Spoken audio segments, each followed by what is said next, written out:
আসসালামু আলাইকুম। অনেক দিন থেকে অপেক্ষায় ছিলাম যে ঝুম বৃষ্টি হবে, আমি এই পাতলা আম খিচুড়িটা করে নেব।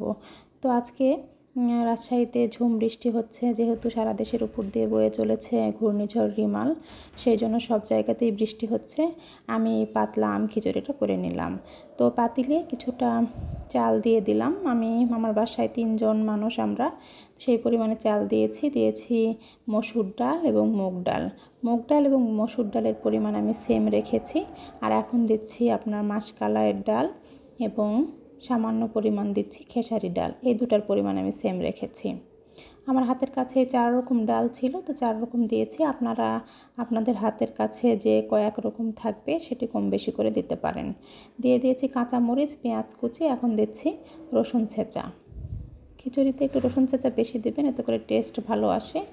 আর দিয়ে দিলাম পরিমাণ মতো লবণ এবং আপনার এই যে গুঁড়া মরিচের গুঁড়া, হলুদ গুঁড়া, পরিমাণ মতো সয়াবিন তেল দিয়ে এখন অ্যাড করে দিচ্ছি এই যে দারুচিনি, সাদা এলাচ, কালো এলাচ এবং লবঙ্গ কয়েকটা।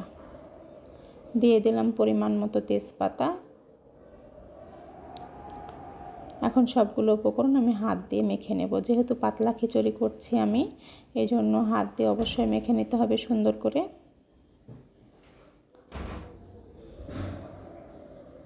এই তো আমার মেখে নেওয়া হয়ে গেছে। এখন আমি পানি অ্যাড করব। পাতলা খিচুড়িতে বেশি করে পানি দিতে হয়, তো আমি প্রায় আপনার 3 পোয়ার মতো পানি অ্যাড করছি। প্রথমে দিলাম আধা লিটার, আমার কাছে একটু কম মনে হয়েছে। তারপর আমি আরও 1 পোয়ার মতো পানি এখানে অ্যাড করে দিচ্ছি।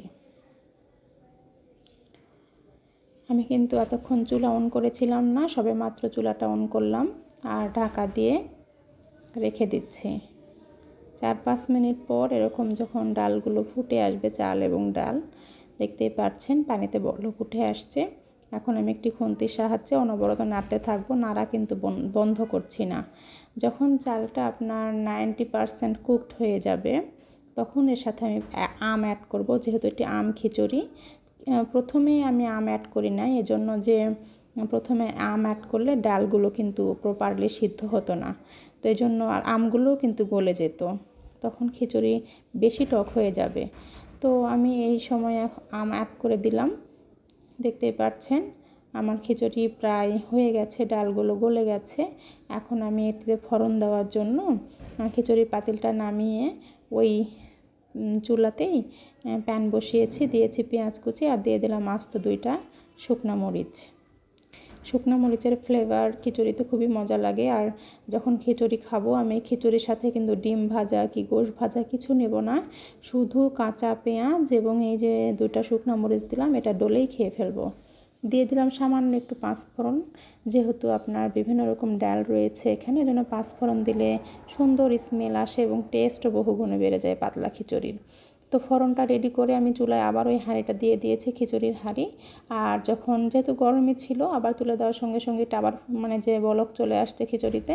আর এখন অ্যাড করে দিচ্ছি আপনার ওই যেই ফোড়নটা রেডি করেছিলাম, সেই ফোড়নটা। ট্রাস্ট মি, ফোড়নটা দেওয়ার পর এত সুন্দর স্মেল বের হয়েছে কি যে বলবো।